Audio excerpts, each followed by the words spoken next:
Hello, everyone, and welcome back to the Nerd Haven podcast, where we discuss and dive into all sorts of nerdy things. But we have started with the MCU, and this is going to be a long ride. We're going to be in the MCU for a long time, but eventually we're going to talk about all sorts of things like, AI is a discussion I want to have, other movies, other shows. And yeah, with me today, I have my co host, John Aaron. John, how are you today, buddy? Hello, Mr. Nine. As I said during the pre-show, I am very excited to talk about this movie, and I'm very excited to hear your opinion about it because the more you kind of learn about me and my preferences, my very weird preferences about these movies, the more I also become curious about like what do you enjoy about these movies, and I often kind of dread talking about them or criticizing them because I'm kind of scared that I will say something that will make you angry. It's really odd, right? Because there's kind of we may have mentioned a couple movies here and there in passing before you started watching these movies, but as you've gotten into your MCU journey, we kind of have no idea which movies you've enjoyed most versus like which ones I enjoy most. And some of the ones that you have mentioned so far have surprised me. So every conversation is I have no idea what angle you're gonna come from. So it's really And me exciting. neither. That's what I enjoy about reviewing, these movies, if you want to call it that way, because every movie is a very different experience. And this one, if we're gonna jump right into it, definitely surprised me with how much of a standalone movie this is, how much it holds Hmm. out just on its own. To me, Captain America, of course, I was very well aware, of the symbol of the character, Right. even before I like even heard about what's MCU or DC or anything like that. I was just aware that it's like a very American heavy propagandist guy, from like World War II with a cringy outfit and a shield. And to me, I like coming into this, I thought I would absolutely hate this. I thought this would be like worse than Iron Man. I thought this would be cringe. I thought this would be like propaganda. This would be like, yeah, America, fuck yeah, Yeah, yeah. hamburgers, French fries, and yeah, Nazis, let's kick them in the ass. Whoa, boy. That that was great. But it wasn't. It absolutely wasn't.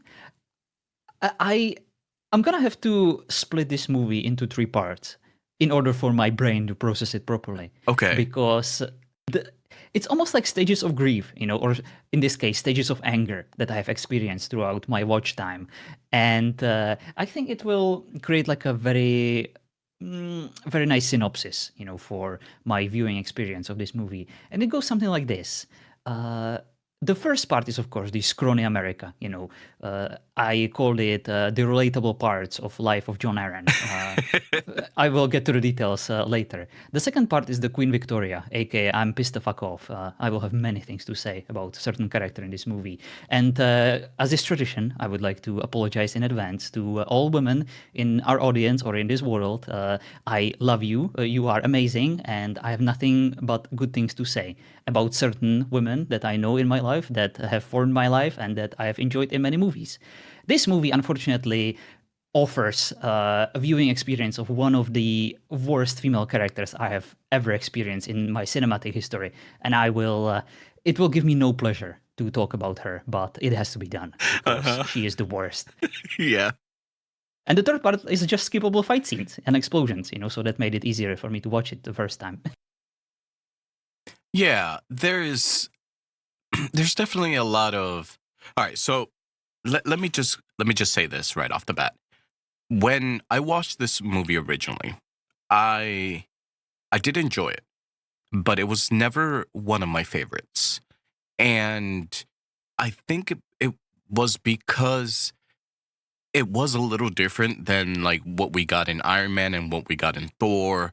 We the humor wasn't there as prominent.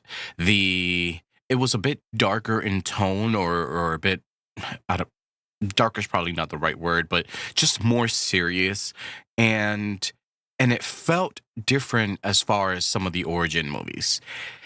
But I I did enjoy it. I did enjoy the character. I did enjoy seeing the transition to the Captain America that we know and how it all happened. But I also found it slightly boring. However, Interesting. with more viewings, this movie got better for me. So I don't know if it was just that initial reaction of me comparing it to the other movies that made it not stand out as much, or made me judge it a bit more harshly because I didn't have as much fun as I did in Iron Man, or as much fun as I did in Thor. But there's something about the storytelling in this movie and the character that is Steve Rogers that I think makes it stand out probably the more that you watch it. So that's kind of that was my stance originally with Captain America: The First Avenger. That is very interesting, but I absolutely see your point. This is not a fun movie. This is not like a comedy. This is not like there are moments that are engaging, that are interesting, that are fun, that are serious, that are maybe a bit darker. But like it's never really portrayed as like a lighthearted comedy, or it doesn't really Hmm. have like those laugh out loud scenes. Sure, whenever Captain America and his outfit is like dancing around with the ladies, that's what actually happened. We do find it Yeah. perhaps a bit cringy, but like this is how like World War II propaganda was. It was in freaking fairy tales or cartoons. It was like in newspapers. It was in like the cinema, and you know it's almost as if this is more like a historically inspired superhero movie that tried to portray how things would have happened in this fantasy Yeah. depiction, of history. And I'm guessing that you really enjoy that aspect, right? Because you're kind of you like history and you're into historical stuff, right? I absolutely loved it. The first part surprised me. The ominous beginning was kind of cool, even though I once I finished the movie, I was kind of it kind of spoiled things in a way. Not much, and of course, those who are familiar with the superhero, with the comics or with previous movies, it's obvious, what's gonna happen. The Captain America, is gonna crash land and he's gonna hibernate and he's gonna show up in the future. But like, I don't know. I feel like the ominous beginning was cool, but it was perhaps a bit unnecessary in a way. They could have just leave that scene from the beginning to the very end, which they kind of did. And the movie was already long enough, so I feel like that initial scene didn't have to be there. We could have just started, with scrawny America Hmm. in the past. But that's like a very minor criticism for me. Yeah. Yeah, I kind of agree. It was unnecessary because a lot of that was kind of obvious already, especially after the post-credit scene that we had gotten, you know. It Yeah, and those were super great. I did Yeah. enjoy the post-credit So scene. it did seem a little unnecessary to kind of redo that, but I I get it. I guess if somebody missed the post-credit scene and they wanted the foundation to be a bit more solidified, sure.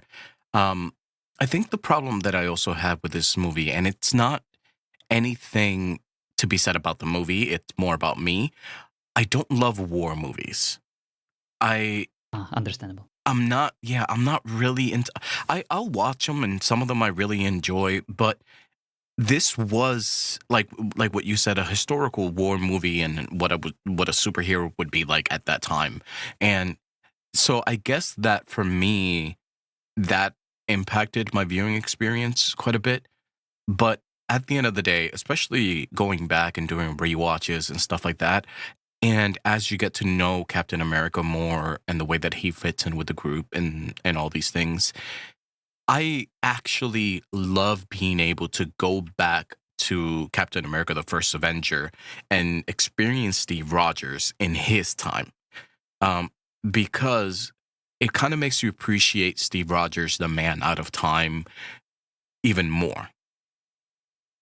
Indeed, indeed. We talked about this with Thor, how Hmm. it is interesting how MCU depiction of these gods and heroes, how they incorporate these myths into like the modern subculture or the modern environment. And the I don't want to call it a trope, but like the idea that Hitler was into occult, and just heavily pursuing these Yeah. ancient religions and stuff. That is a well-established theme in many movies. It was Hmm. freaking all over Hellboy, if you remember that one with Yes, I Ron love Hellboy. Perlman. And it had like a very similar beginning, in that regard. It wasn't quite Hydra, but there was also, I believe, like a scientific division, of Germans who were trying to essentially open up a portal to hell. And of course, Hellboy came out of Right. it. I don't quite remember it all that well, but I think that was like the initial scene of the movie. Yeah, because like if you're in the search for power or like any solution to give you the edge over anybody else, right? It kind of would make sense for you to dip your toes into different areas and different fields because you never know, right? What could be that one thing that gives you the advantage? And and I like that. Yeah, it's awesome that you brought up Hellboy because yeah, they kind of play with that similar theme. And I think that they did a really good job with it in Captain America. Yes, I'm so grateful they didn't just put a Hitler in there, and turned it into like too certain things hit too close to home, and the atrocities of World War II, I didn't quite get a care for it. So I am Mhm. glad that they created, this Hydra organization and put freaking Elrond in the middle of it. And Agent Smith, he did such a great job, I gotta say. Like I enjoy him so much as an actor. He is just amazing in everything. And more Hugo Weaving just anywhere. I will actually call him his rightful name because he deserves it. He is a well-known actor from so many movies, and he's always amazing in his role. And like he plays these Nazi freaking assholes so freaking well. Did you enjoy him? Yeah, if we're gonna get into the villain here, Red Skull, I I loved him. I I thought that he did such a good job at not just the ideology of what he was trying to portray or the the villain that he was playing. He made us not like him, but he also made us understand him and the the just goal that he was working towards and the fact that it all kind of fell apart and betrayed him with the way that he looked and everything. It was just I thought that it was a great way to get to one of the things that we've talked about the villains is humanizing the villains, right? And I think Mhm. humanizing Red Skull was done in such a clever way. He was really well written and he was grounded. He wasn't over the top, even though of course, Hmm. he had a red fucking face, but like we Yeah. learn that's the, inevitable outcome of like messing around, with the serum or in its initial phase. And the one thing that I actually very appreciated about him was the fact that his relationship or working relationship with Zola, the scientist, it wasn't just like one Right. clever villain and one stupid comedic, scientist who's just like, "Oh boy, I'm a nerd." He was also smart. He believed, in the idea of Hydra, and he was perhaps a bit scared, but like I really enjoyed both of them. Like to me, they were like a nice package, of villains that both had their strengths, specialties, but they clearly cared about each other. I just enjoyed like there was almost like a tender friendship, between them, and it was just nice because even when you're a villain, you can still feel like affinity or I don't know, like close connection to someone around you. You're not just gonna shoot them in the back of their head just because you can, just to kind of get rid of evidence. You would actually try to protect them, try to secure them, try to make them feel appreciated. Yeah, especially when you're working towards a mutual goal or you have similar perspectives. And so it was a relationship that was based on respect and the for their perspective fields, right? And one being more of the scientist and the other one being more of the militaristic perspective, but them having that like common way of thinking was so good to see on screen, even though their personalities were completely different in a way. It's kind of like you and I, working together, but we're fundamentally different. But seeing how their the product that came to be from this friendship and seeing their results just kind of made it all worth it. I agree that them working as a package was ultimately like a strong thing in this movie, because sometimes when Marvel adds more than one villain or more than one aspect into the movies, things tend to fall flat because you don't give enough time to either one. Yeah, one of Or them always outshines the other. yeah. And yeah, one of them's just like a B plot, and but this one, they felt like one thing, and I appreciated that. Yeah, yeah, I really also enjoyed like the chemistry between the both actors. It was just real well done. Again, the casting just so on point in this movie. Casting, it always comes down to casting. It's uh I can't, I mean, we know by now that he gets replaced later on in the MCU, but the role was so minimal, and I think that he did such a good job as Red Skull. I would have liked to see so much more of him, but yeah, it was what it was. So going Well, back he to, will make an appearance later, right? Like yeah, very, but very it's later. actually not him. Oh, it's not him? Not even Yeah, the voice? no, I think he got recast, or it was like just completely CGI and voiceovers. Um, but Oh, yeah, that's a shame. But he did sound very similar. I yeah, actually kind of believed it was still him. and I think it was so minimal that it didn't really make a huge difference. But Yeah, they um, totally fooled me. the how did you feel about Steve Rogers' transformation? Do you feel like it was believable? Did you have to suspend disbelief more so to have this scrawny kid go from what he was to the Steve Rogers we know? All right, let's open up the can of worms because I have a Yeah. lot to say about this. I feel like I need to put cards on the table because there might be some who don't exactly know me and my physical constitution. I am essentially the skinny Captain America. I am Steve Rogers pre steroids. I am short. Let's get down to the nitty gritty. His health issues. I wrote them down: asthma, scarlet fever, rheumatic fever, sinusitis, chronic or frequent colds, high blood pressure. Like, what the fuck? He's still young, like Yeah. skinny. How does he get high blood pressure? Palpitations or pounding in heart, easily fatigable, heart trouble, nervous trouble of any sort, contact with tuberculosis, parents with diabetes. He is like barely alive. Like, Yeah, he's why does barely he want to making it. go to war? Maybe maybe it's because of that, right? Like he Just doesn't want to end it. yeah, he's looking for sense of self-worth.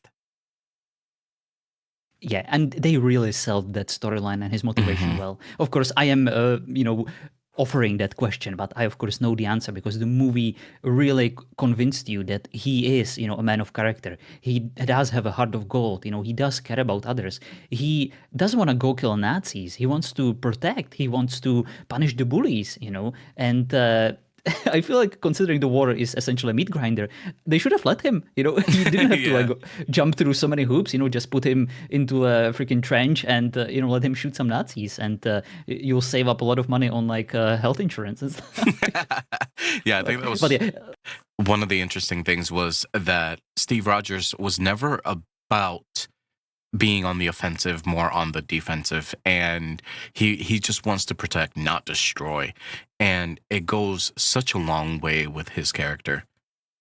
indeed, indeed. But to answer your question, how did I feel about the character, like from the visual perspective? I thought it looked a bit cursed. It was kind of creepy. I think it was the combination of like Mhm. the voice, the very manly voice in like a tiny skinny body that put me off a little bit. But I understand it's an old movie. They did their best, Yeah. and it looked good enough. How did you feel about It it? doesn't age. It didn't age very well, but I do remember being in theaters and being kind of impressed for the most part that they made it look somewhat natural um for where they were going with, but it hasn't aged well as far as like the deep fake technology and stuff like that, which has come such a long way now. So when you go back to see that movie, you're like, this is kind of rough. but you have to get through it. Indeed, indeed. And one of the many good things about this movie is how it sets up like other characters and other stories. This is like a freaking golden mine of like future storylines to explore. And one of them, of course, is Bucky, who I, for the very first time, Hmm. encountered in like, video games. I saw him as a card in like Marvel Rivals. I saw that when you kill his character, he turns into this freaking beast of a Winter Soldier. And I was like, I wonder how this happened. And I didn't get an answer in this very movie, but I immediately kind of thought that I would hate his character. Upon my first watch, I thought that he would be that annoying friend who kind of rides his more competent friend's wave of success. He Yeah. steals his thunder, he tries to steal his girl, the usual annoying trope, and then he kind of ends up betraying the guy because he's jealous of him, because he, gets the girl and he doesn't get it, so he wants to kill him, and then he's like, oh, I'm sorry, I was a fool. Thankfully, they completely avoided this trope, and Bucky was actually a really pleasant character, a really good friend, and it makes the other Captain America movies that much more enjoyable because you understand their connection and you understand the choices that Steve, will make in those other movies. Yeah, Oh Bucky. boy. I liked Bucky in this movie. If we're talking about Captain America, the First Avenger, I think Bucky, and excuse the sirens in the background. The I think Bucky is a great character, a great friend in this movie. This is spoiler alert. I have my issues with Bucky later on in the series, and we will talk about those when we get there. But in this movie in particular, I thought that they did exactly what you're saying. I thought that they played that friend role perfectly. It wasn't just like a parasitic friendship. It wasn't something that he kind of felt sorry for Steve. It was a genuine friendship, a genuine connection between these two people, which does add weight to what happens later on in their story. And I thought it was great. Definitely. And of course, he's not the only character. We also get to almost intimately know another very important character in this universe, one that we will not get to see all that much. But this movie, I would say, introduces him in a very human and very cool way. Of course, Howard Stark, Hmm. even though the way he enters the scene where he kisses a hot lady and wipes his fucking mouth, as if he just ate a bowl of spaghetti, that kind of rubbed me the wrong way. Like how much lipstick is on that woman, and how fucking rude is it? Whenever you kiss someone and you wipe your fucking mouth as if you just kissed like a radioactive waste. It was a bit It's weird, but like, boy, the apple doesn't fall far from the tree, does it? yeah.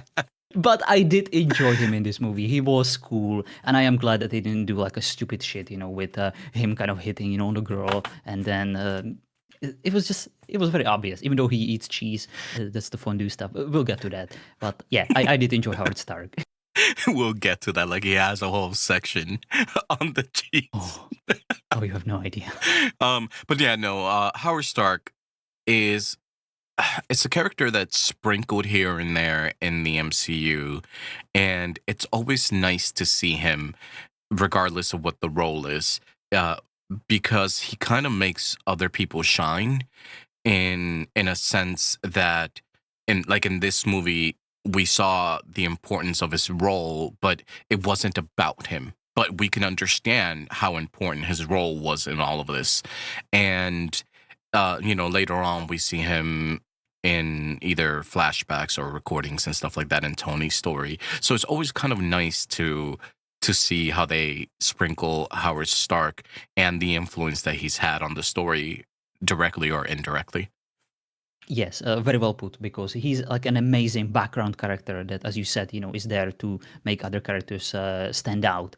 And he could have easily like stolen the thunder and just be a prick, Hmm. like Tony Stark would. And yeah, he didn't do that because he knew his place, and he tried to be helpful, and he was very cool. Yeah, and I think like you got to give Marvel props, right? With the popularity of Iron Man at that point and how much of a hit Iron Man was, they could have relied on a Tony Stark type of character a lot more than what they did. They could have made him a bit funnier, a bit more arrogant, a bit more stealing the thunder, stealing the scene. And they didn't. They kind of realized that this movie is about Steve Rogers, and they were respectful with it, and I think that that's really cool. Indeed, indeed. Couldn't have put it better myself. Uh, that brings us to. I would like to propose a segment. It relates to what I alluded to earlier, the three stages of grief that Right. I need to share with you. And of course, this is the first one, All right. and it's the series of relatable moments where me, John Aaron, can very much relate to scrawny America, as I like to call him. The first one is Bucky says there are 3.5 million eligible women here. Scrawny America says, well, I'd settle for just one. And John just says, relatable.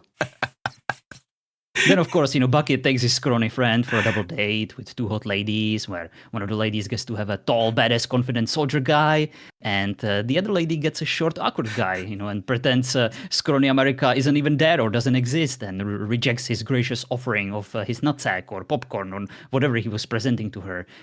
Again, relatable. Very relatable. I feel like I've been there. I feel very strongly I've been there before. Oh boy, PTSD. And then, yes, very much so. And then Steven Rogers, steps on a picture thingy. He's supposed to view the reflection of his face in like this badass soldier. Probably take a picture too. Like with a full-on uniform and with a gun, but he's too short, unfortunately, and his head kind of ends up in the sternum of that soldier instead. Where the head is supposed to be. Again, very relatable. It's such I a feel good like this visual, movie is a though. commentary. Yeah, but it's a commentary on my life, and I both hate it and also kind of appreciate it because it's very relatable. And that Yeah. concludes my segment of self-loathing. Self-loathing is the first stage of grief. Yes.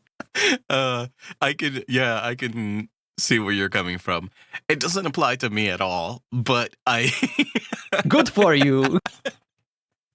but you know what? I respect that you went through that journey. But that's why I have I feel like such a close connection to this movie because I genuinely cheered for the guy. They really portrayed him in a very sweet, wholesome way, and I love this initial Yeah, I proto version agree. of Captain America. I love watching his growth, his evolution, and the fact that whenever he turns into this jock, he still retains, his little bit of awkwardness, bit of sweetness, about him, Hmm. and I think what really helps to this is another amazing support character who died way too soon, but we all knew the moment he showed up on the freaking scene, in the hospital to do the tests and to embrace him into the military. We knew that he's way too nice to survive longer than 20 to 30 minutes of this movie. And of course, they killed him. The scientist, the Abraham Erskine, I believe was his name. Such a Yeah. great character that I enjoyed so much. Let's talk about Stanley Tucci here for a bit. This guy is such an underrated actor. I mean, I can't.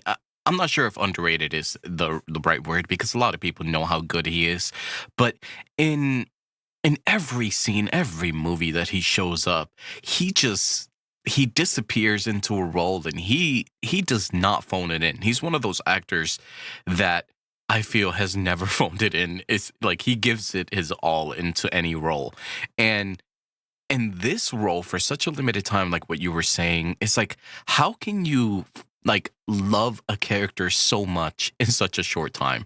Like he I was know. such a strong support and transition into what was going to be happening into, to Steve Rogers' life, that it's like, would it have even happened without that guy holding his hand, In a way, he is the hero of this movie because without him, Captain America wouldn't be a thing. Hmm.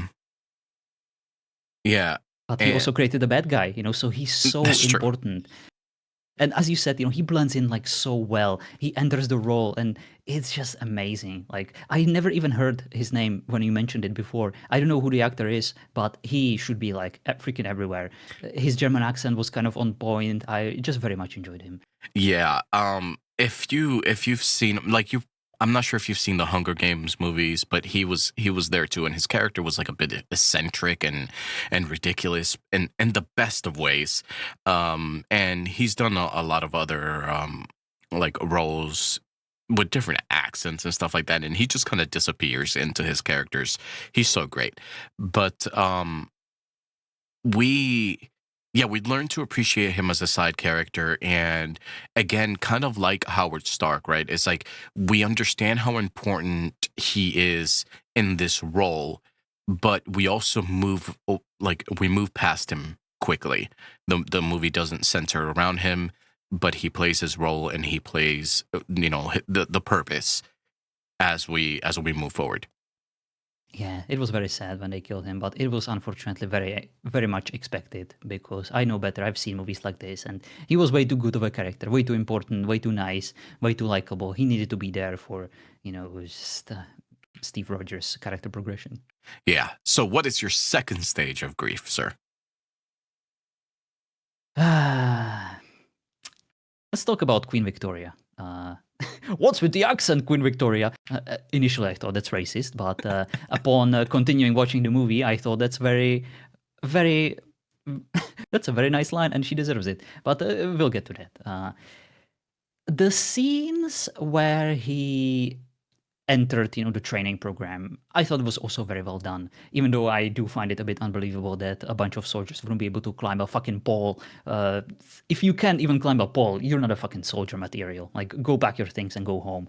And of course, again, another very relatable thing. He doesn't just climb it. He doesn't just showcase his physical prowess or lack thereof. He fucking cheats, and he essentially just outsmarts it, and gets to gets to lazily drive all the way back home, in the back seat of a freaking Hummer or whatever it was. So again, very relatable thing.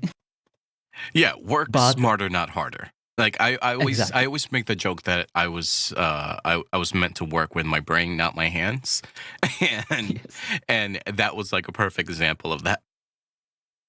Indeed, indeed. The grenade scene was very cool, where the scientist, the doctor, wanted to showcase his point, that he's not in it to create another Red Skull just in the American colors. He Hmm. wants to create a hero, a Captain America, because I love the fact that they justified or that they introduced described this serum. It's not just a steroid, because steroids are supposed to essentially eliminate all your good things about you, all the good feelings, and they're supposed to replace them with just hormonal, overwhelming feel of like fight or flight. Right. They give you like this anxiety, and like one of the worst side effects of taking steroids is the actual anxiety, the heart palpitations, the fact that you just want to commit harm for no reason to people around you because you feel like you're being watched, whenever you're just doing your cardio, and you just start like bumping, with iron plates for no reason because you're angry, and you have trouble sleeping. I like that this serum is essentially a way to increase whatever good is in you to like a level of greatness, and whatever evil is there, it's doing the same thing, so like wherever you are on the character alignment sheet, it is supposed to get you that one step above. Right. Of course it will give you the physical side effects, but like it also like increases your bravery if you're brave, and if you're evil, it will increase your evildoery. And I really enjoyed the fact that this is not just like a freaking steroid needle, that will give you Yeah. big muscles. I think what the cool thing about the super soldier serum in many ways is that I al- I always kind of see it more as it removes limitations instead of adding things, like it removes my physical limitations, I'm not going to lose my breath. I'm not going to get tired by running. I'm not going to like it basically, like what you said, instead of like pumping me full of chemicals or whatever, it's enhancing what I already have. So we already knew that Steve Rogers was brave, right? Like, so him now being able to run faster than any man, or like jump higher than any man, or land, or whatever, it's it was still in his character. The only thing the super serum did was it removed those limitations of his physical body. And I think that that's kind of like an interesting way to look at it. Indeed, indeed. And it makes total sense that they picked him, for this. And why they didn't pick someone as Red Skull or the Australian guy from the Hulk Hmm. movie, because we saw how that turned out. It turned him into a freaking abomination. So Yeah, it's very because they important, were who you already pick. monsters. Exactly. Yeah, pretty much. Yeah. So what else do you have in your second stage? Right, right, right. Before I get to the second stage, of course, there were a bunch of other amazing moments, like just the dialogues, like, you have no idea how to talk to a woman, do you? I think this is the longest conversation I've ever had with one. Women are not exactly lining up to dance with a guy that might step on. Again, very relatable. Uh, it's, I guess, a bit unfortunate, the message of this movie, if you think about it, because Hmm. if you're a short guy, with a heart of gold, it doesn't really matter how hard you try. You can literally just jump on grenades, and it doesn't really, make a difference. If you wanna, like, get the hot dame, be cool and be happy, and have a dance with her. Unfortunately, you're gonna need a supernatural steroid serum that isn't really steroid, but it's very Yeah. Well, let supernatural. me cut in real quick. I think one of the interesting things about this is like what Captain Carter. Captain Carter liked Steve Rogers before the super serum. And it and obviously things changed a bit more after he was physically attractive, which again adds to the message that you're saying, which is unfortunate. Um, but I think that there was a sense of attraction there to the person who Steve Rogers was, and his personality and his morals. And I appreciated that there was a woman uh, that showed appreciation for that type of thing. I completely disagree. And here's why. I think she's a beautiful actress. I think that her character is very alluring, and I was very excited to see how this romance is gonna turn out. Because whether you like it or not, whether you like me or not, I am a big romantic, and I like when certain characters who kind of have chemistry end up smooching and just having babies and just be happy. Sure, I do also like to introduce certain obstacles to kind of see how much strength is that in that relationship, because there can be no payoff without struggle first. That is my big motto, and that's why I'm gonna end up alone forever. But in this particular movie, even the fact that he was there, like strapped into the table, screaming in pain, basically with a high chance of dying. She didn't even give him a kiss on the cheek. She was just like, "Bye, good luck." She didn't even say like good luck to him.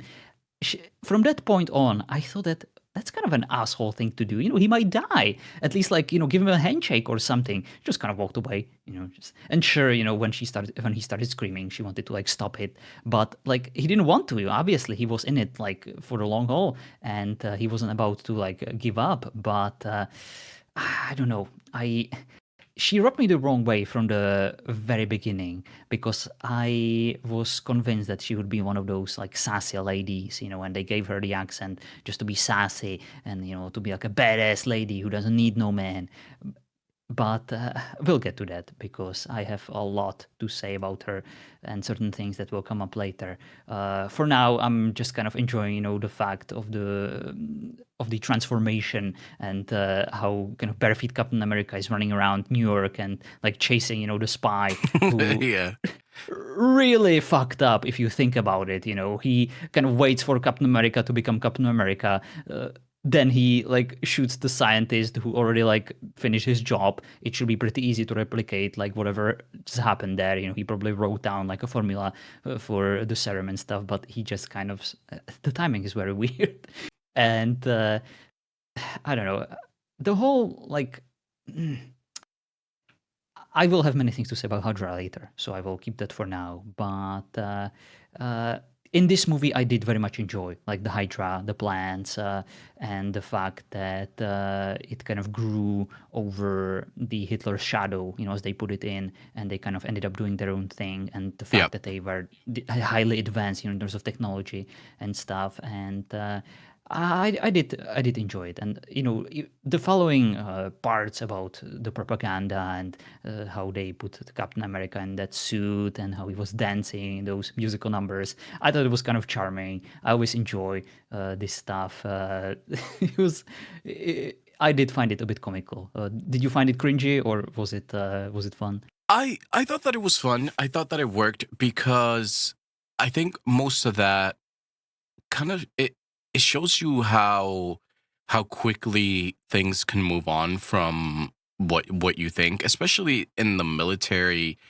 Um, when you're a tool, you're used in whatever sense they need you.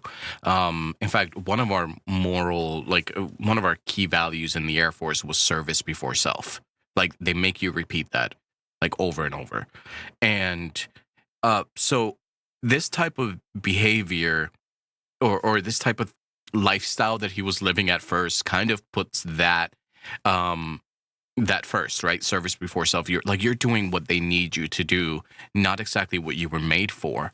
And that it builds up Steve's frustration. And I think that I never really saw it as cringy. I saw it as a good first step to what Steve Rogers had to become, you know? Indeed, indeed. Even the fact that he like managed to earn more money, for the war efforts, and Hmm. inspired few soldiers, to sign up. I actually thought it was very smart to use him that way instead of like leaving him in a lab or putting him immediately on the battlefield. It was very smartly written, I think. Yeah, and kind of interesting as well because you have a secret weapon in a way, but you're just using him for the most garbage things. So it was interesting. Indeed, indeed. We're almost at my big rant about the second stage of grief, but I only have two other points. Right now we're at the part of the movie where he will essentially infiltrate the base. He will get to beat up a bunch Yeah. of Ubisoft level stupid NPCs I with his love it. extremist stealthy Captain America shield on his back. There's probably reflecting lights and just making all sorts of noises. Just It's just clanging. completely stupid. Yeah, just he's the least stealthy person in existence, and he has no experience about it. He's fucking huge. If he was Steve Rogers, the scrawny Steve Rogers, he would have had a better chance of actually doing all of this, I feel like. Yeah, he probably would have gone unnoticed, but nah, I'm gonna bang my shield against everything here, and I'm just gonna cause the biggest scene. It's like us trying to Yeah. run through a level in Avatar. Indeed, indeed. But it is what it is. It's just action movie, and we kind of understand that in order for the story to, move on, progress, we need to get this out of the way. And my last note about this part is, what's up with the bad guys always missing a nose or having a vagina nose? It's just a small thing that kind of came to mind. I don't understand why they always like I don't know, amputate their noses, no matter if it's Voldemort, no matter if it's Red Skull or many of the other bad guys. I find it a bit weird. Leave their noses alone, okay? They've been through enough. He's fucking red. Leave him his nose. Oh my god. No, the nose had to go. Apparently so. It's such a cool look, though. It is. It is. All right. Let's get to the meat and potatoes of this podcast because Captain Rogers brings back around 1,500 men, along with a bunch of Hydra technology. After destroying the entire secret operation and their base, he risks his life to save them and to go through this weird ass painful experiment earlier. He ends up being completely transformed into a different person. And what does she, the Queen Victoria, tells him? Whenever he sees him like tired, sweaty, half dead from exhaustion, just carrying these 1,500 soldiers on his back. she tells him he's late. This is exactly the kind of sass that gets her, in my opinion, a one-way ticket to be shot into the sun, because she's the fucking worst. She doesn't deserve him. He deserves better. But that's not it. She somehow tops it off, because this movie really can't help itself. And like, it has to use one of the stupidest tropes I've ever had to endure while like watching anything related, semantically, like this movie. Like, Steve Rogers is summoned, by her and Stark to be there, early in the morning, even though he just spent like an entire day just cleaning up this base, and he's probably extremely tired. And she could have easily invited him like after lunch, but that's besides the point.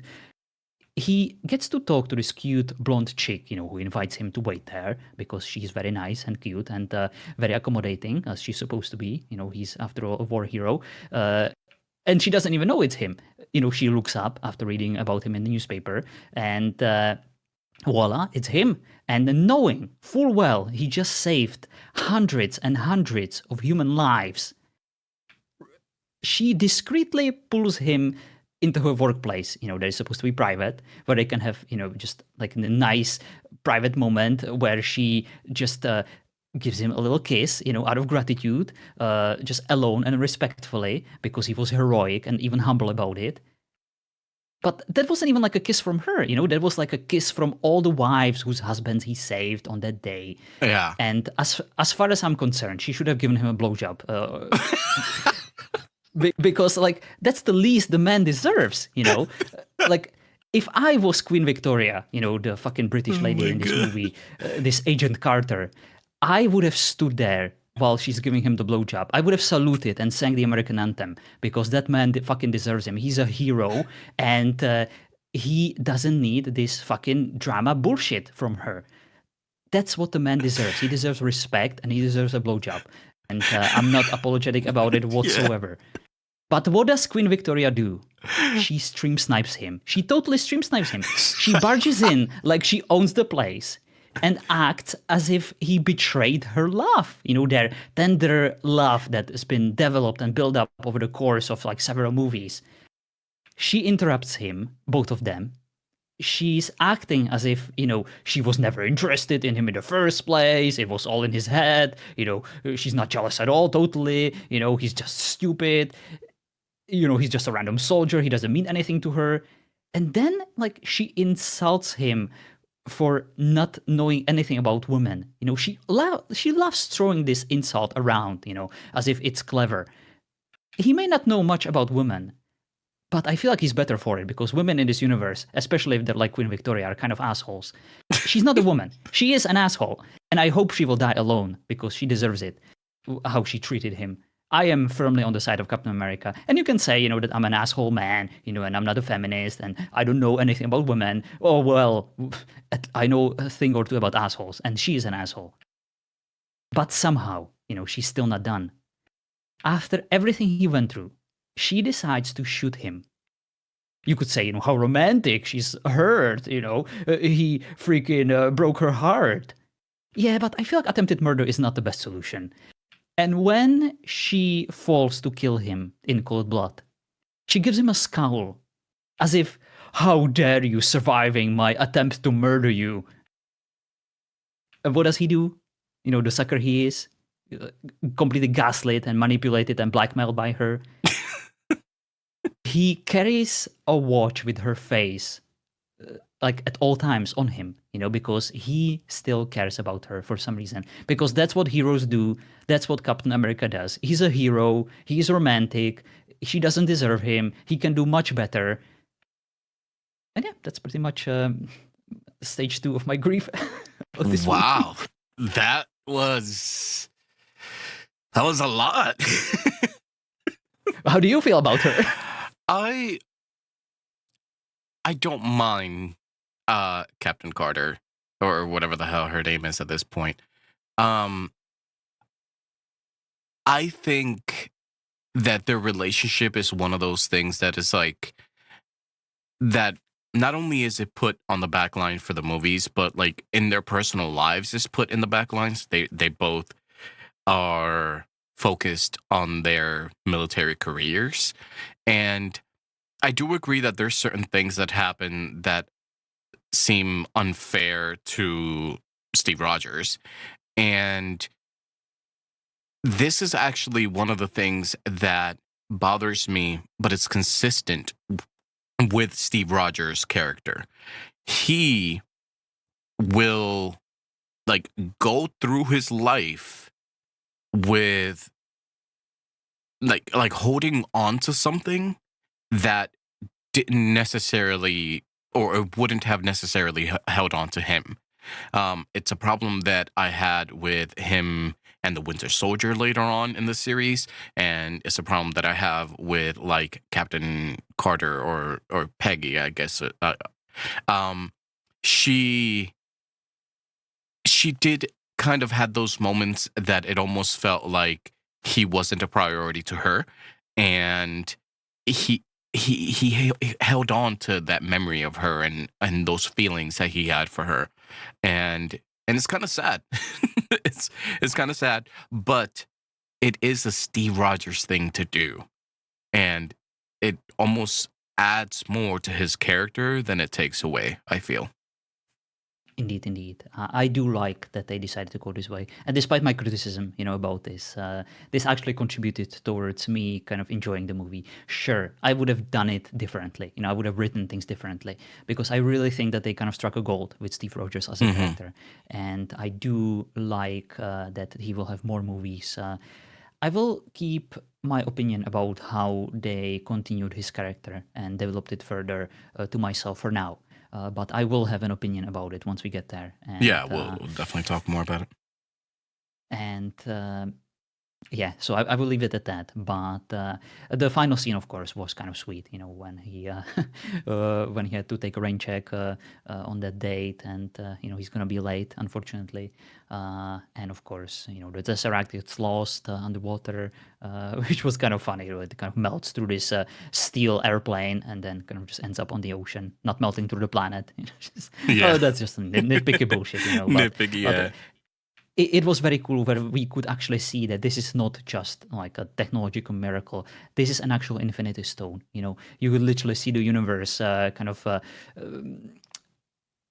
transpiring in front of him. And Steve Rogers didn't defeat Red Skull. Red Skull got defeated by messing with powers beyond his capabilities, Right. beyond his comprehension. And it really, I would say, established the Infinity Stone or the Tesseract. We don't even know it's an Infinity Stone. It really established the Tesseract as a force of nature, almost unnatural nature, that we will get to deal with later. Because when I first kind of like went on this casual journey towards MCU and watched like a few movies or just kind of skip through them or watch the trailers or heard podcasts about them like years ago. I, of course, started with Doctor Strange, then I kind of watched Thor, then I kind of watched Avengers. I was kind of confused and I didn't really understand many things, so I kind of skipped most of it. But I do I did very much enjoy how they introduced this Tesseract. They really made it look like an extremely important, extremely dangerous gadget that will play an important part in this story of Avengers later. Yeah, I agree. I actually, when you think about the Tesseract like as his own character, this was like the origin of it, like its origin story, and Yeah, and I thought that they did such a good job with that because it did seem so important and so like this is going to be a huge deal moving forward, but they we almost got to learn bit by bit its importance as we move along, right? Like nobody just kind of flat out came out and was like, oh, this is an infinity stone, because like who the hell would know that and why? you know it's but the fact that, oh, we called it this one thing and we're only focused on this one thing because it's what's affecting us right now and is showing us its power or how it could be used for destruction or good or whatever. And Yeah, it was such a good origin story, not just for the Infinity Stones, but for what was to come after that. Indeed, indeed. And this is still like the vintage, season one, first phase, I don't know how they call it, MCU movies. We are still like pre Avengers, where everything is grounded, where there are no like galactic threats, but we're getting these theses, of these powers beyond our understanding and Hmm. comprehension. Of course, the nerds know, but someone like me who first watched this movie was like, oh, wait a minute, I remember this. This is a very important thing, but I am glad that this didn't immediately blow up the world or wiped out half of the humanity. I like this slow burn, this tease, this vague kind of knowledge of this artifact that will come into play later. Yeah, like for me as well. I always liked that there was enough of the MCU and Marvel characters that I can pick up, and certain Easter eggs that I enjoyed as I was watching these movies. But there was so much of it that I wasn't exposed to either. Like I remember when I was younger, and this could be, I don't know, NES or Game Boy or something like that. There was an Avengers game, and I think it was called something with like the Battle for the Gems or something like that, which is kind of, the story of Thanos and stuff. But I never made that connection, and I barely remember the game. So it's like the all these things coming up as they were coming up to me was like I was fresh to it. I didn't know much about it, and so I was able to be surprised like most people. And yeah, it's a wild ride going from what we've gotten so far, which was very grounded and earthly problems, to what it's about to happen moving forward. Yeah, yeah.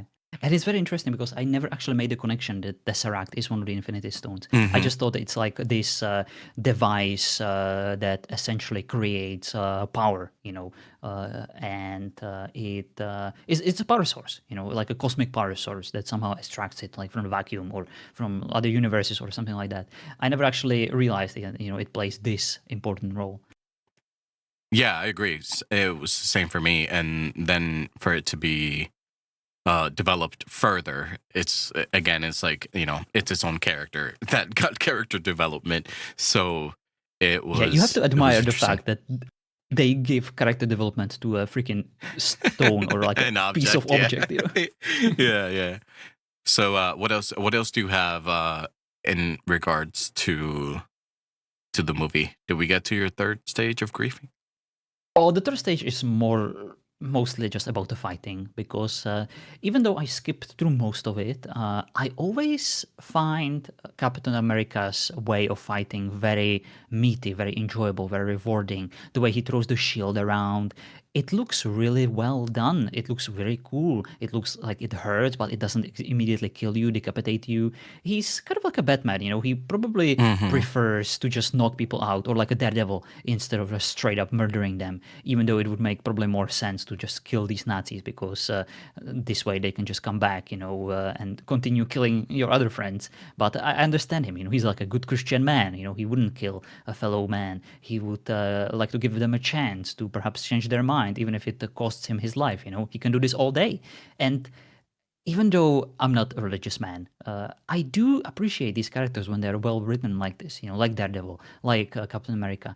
And didn't expect this. I didn't expect to like this movie. I didn't expect to like this character as much as I did. At least when it comes to this movie, this was a r- really pleasant surprise to me. I really enjoyed this movie. Yeah, that's cool. I agree with the religion. I'm not religious at all either, but when you when you could make that part of a character's backstory and their personality, but not completely rely on that, or just, slap us over the face with it over and over again. Like with Steve, it's very clearly that he's religious, and there's references made later on as well. But it's almost like if you don't pick up on it, it doesn't necessarily matter. But for those that do, you get to see a little bit deeper into Steve Rogers' persona, and same thing with like Daredevil, right?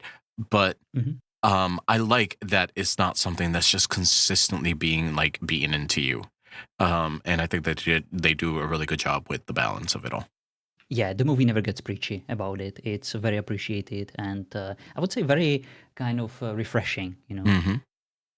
I So yeah, so I like that you enjoy this movie as much as you do, because this is one of those movies that I think fans respect for the most part because of, what it was. I don't know a lot of people that would put this higher than like Iron Man or Thor.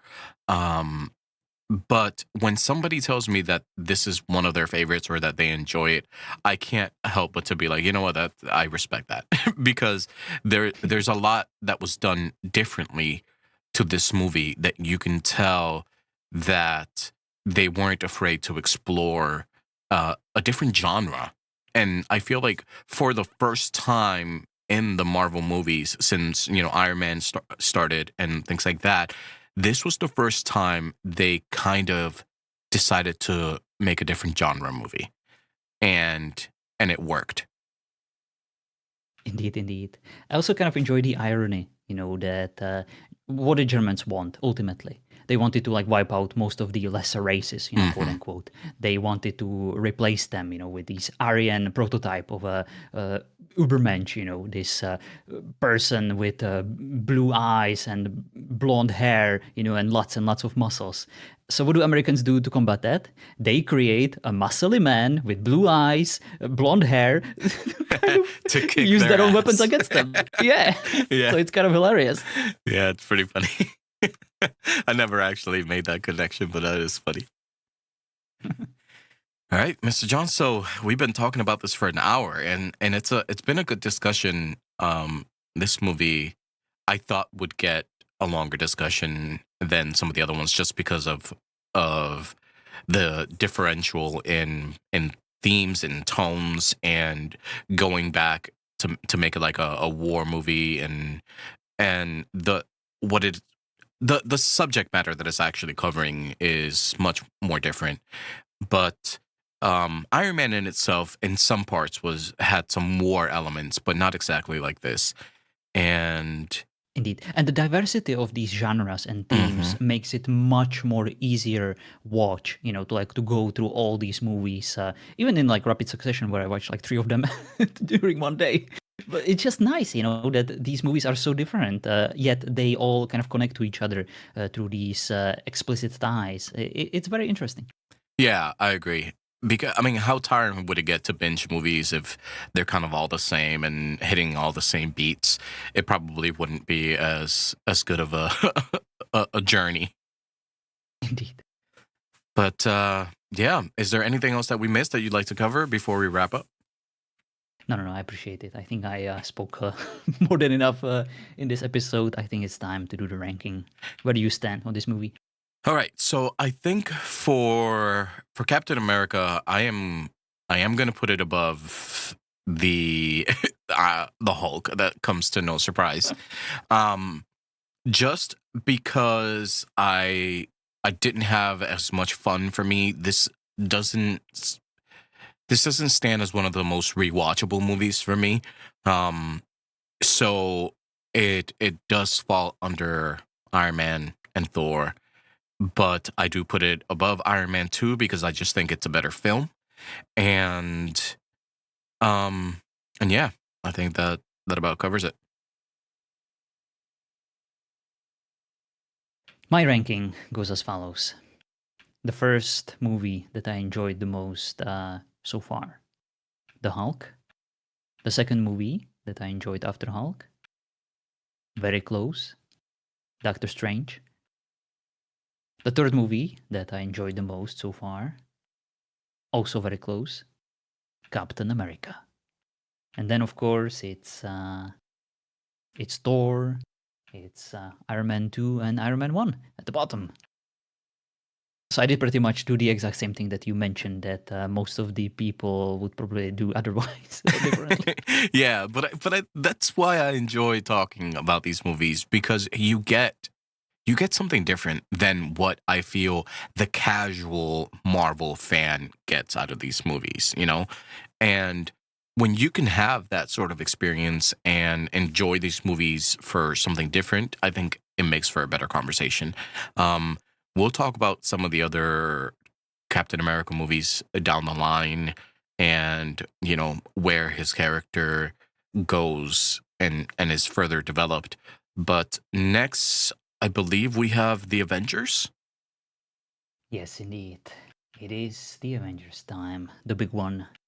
So yeah, for the Avengers, the big ensemble, we we're 6 episodes in. I mean, we understand that we did Doctor Strange out of order, so it was 5 movies leading up to this, and it's I can't wait to talk about this one with John because I think this one coming up, it does go back to like kind of like the formulaic Marvel type of movie, but now that John has gone through all these movies and has been introduced to all of the characters and has seen everything up to action, I want to see what kind of impact this movie had for you as opposed to the impact that it had for me back in the day.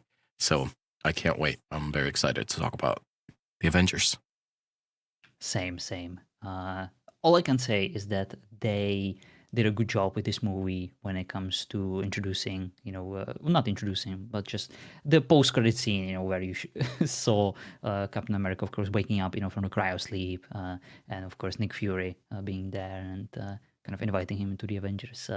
I thought that they tied in and they prepared the grounds for Avengers real well with this movie.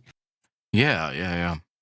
I think they kind of start really relying on those post credit scenes moving forward, and they become so exciting that it's now is such a trope for these type of movies that people always wait around after the credits for to see what's next. And some of them are disappointing, some of them are good, but yeah. Some of them are fucking infuriating, especially when you're watching one of those TV shows like Loki or WandaVision, where Oh you boy. have to go through those fucking credit scenes in every fucking episode just so you don't miss out like a key piece of lore or information. Fucking hate it. Yeah, and then not all of them have post credit scenes, so you just went through. Exactly.